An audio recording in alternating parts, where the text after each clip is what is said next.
Book Nerd TV.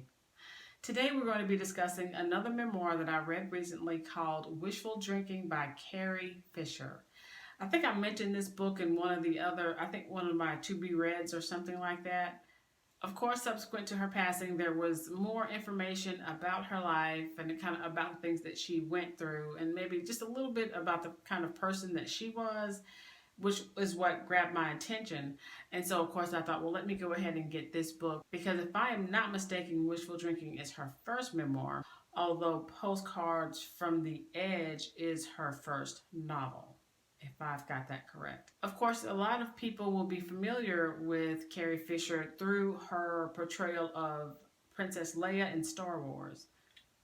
And that's a given, but maybe a little known fact to some people, Carrie Fisher was also the daughter of Debbie Reynolds, who was a huge star, mega star in the 1950s and 60s, if I've got my timing correct. And Debbie Reynolds married Eddie Fisher, who was a very famous, very popular singer at the time. And if we're looking for a modern day comparison, maybe Beyonce and Jay-Z, maybe, because Debbie Reynolds was just huge. And then Eddie Fisher had his own thing in his own right. So this is the environment that Carrie Fisher is born into. She is the first child of Debbie Reynolds and Eddie Fisher. And just even her birth was on the cover of various and sundry magazines. You know, there was an actual photo shoot with her as an infant. So there she was, splashed on the cover of many, many magazines just right from the beginning. So she already had a very public life starting from the beginning of her life because of who her parents were.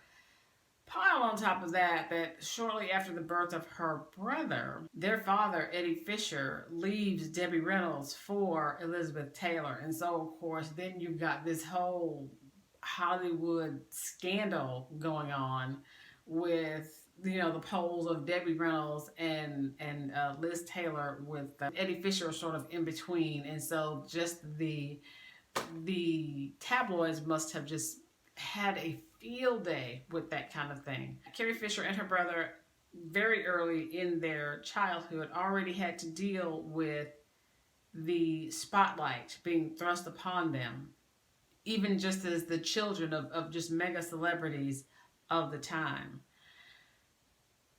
Growing up in that kind of spotlight had to have been surreal. And so from her, sort of the beginning of her memoir, she talks about how she thought television was real life because, you know, she'd see all these stars in her real life.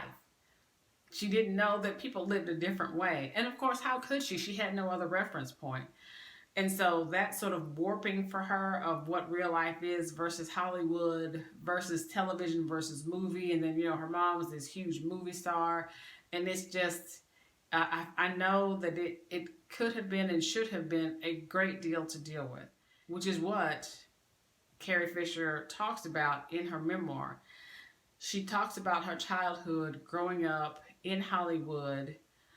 And nothing salacious or anything like that, but just kind of personal stories of her brother, and her mother growing up in this mansion or that mansion, and just kind of just descriptions of what her surroundings were like.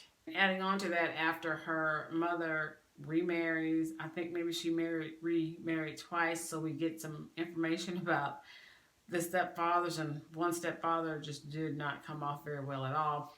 Again, it's nothing kiss and tell or mean-spirited or anything. He just really he just didn't come off very well in the book. And Fisher takes us from her childhood, sort of growing up in that rarefied air, to becoming a young adult. In the book, Carrie Fisher describes that growing up period, that transition from child to teenager to young adult, and sort of right on the cusp of her becoming a young adult, because I believe she got Star Wars, she says, when she was 19 or so. To have all of that happen right at 19, right as you're about to move from teenager to young adult, and to have, again, so you've already grown up with the notoriety of your parents, And now you're in this movie that just, that just changes, becomes such a phenomenon.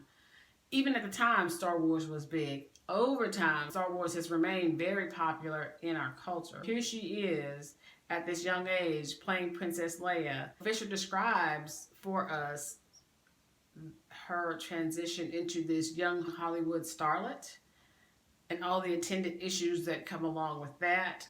She then discusses her relationships with her husband. So she had married to Paul Simon, and then she was married briefly to Brian Lord, who is the father of her daughter, Billie Lord, who she dedicated the book to and just, loves without question, beyond everything she loves. And I think it's kind of the same way that her mother, Debbie Reynolds, loved her, because one of the things that you find out is that Carrie Fisher and Debbie Reynolds were neighbors. They lived next door to each other, which is kind of funny. So her mother stayed close, stayed in her life, and so I think their relationship, I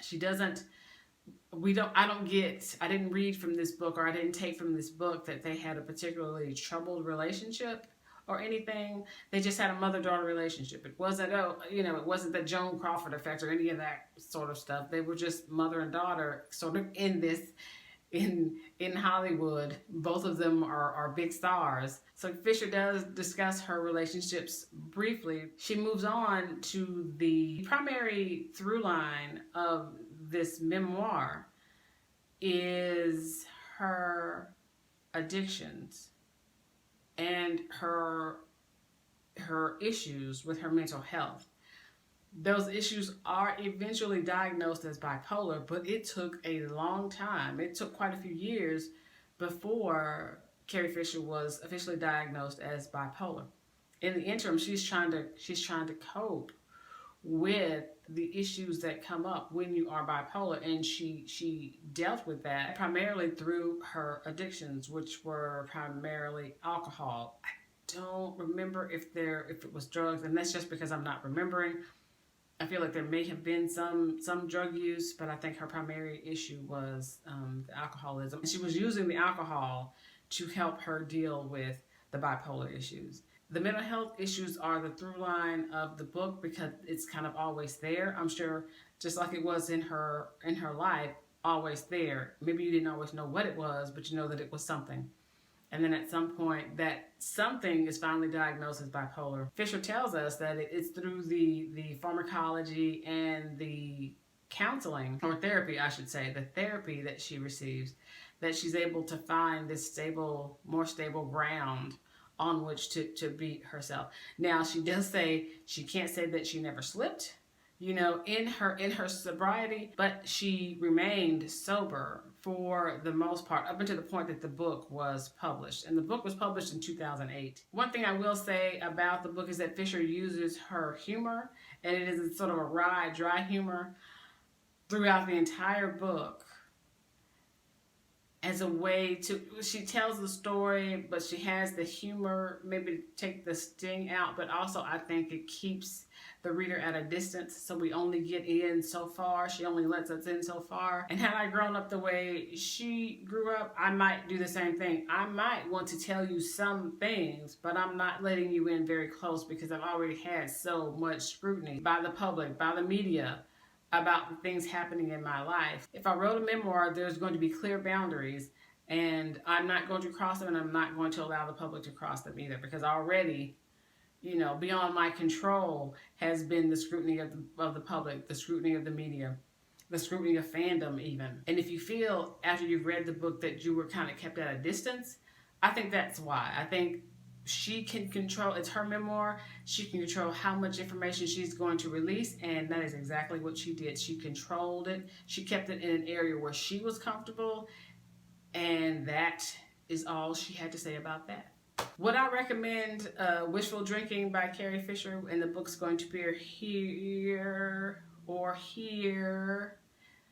I would recommend, especially if you're a fan of Star Wars, pick a generation.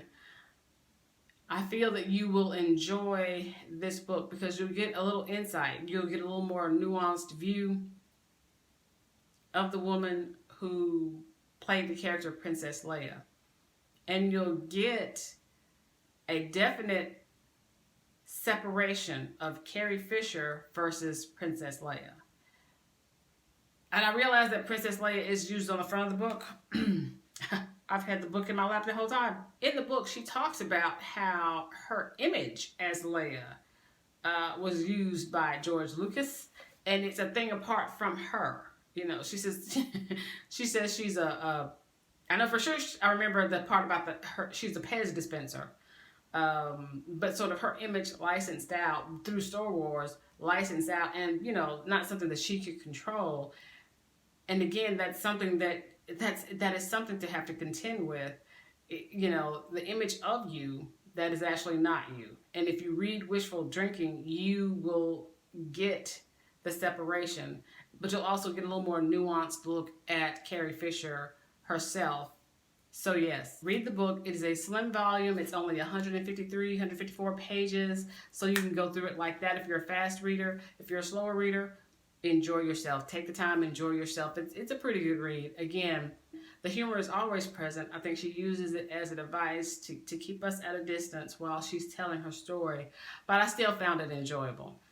I haven't decided if I'm going to do stars or any of that stuff like that. So what I will say is that I recommend it. If you're a fan of Carrie Fisher, definitely go ahead and read it. If you're not the biggest Carrie Fisher fan, but you enjoy Star Wars, go ahead and read it. And if you like memoir, this might be a good one to read as well. Again, slim volume and a quick read. I found it enjoyable, and I think that you may find it enjoyable as well. If you like this video, don't forget to leave me a like. And if you're enjoying the content thus far on the channel, please go ahead and subscribe. And if you want to be notified when I post a new video, don't forget to hit that notification bell. And remember, no matter how many things you have to get done within a day, there is always time to read. See you later.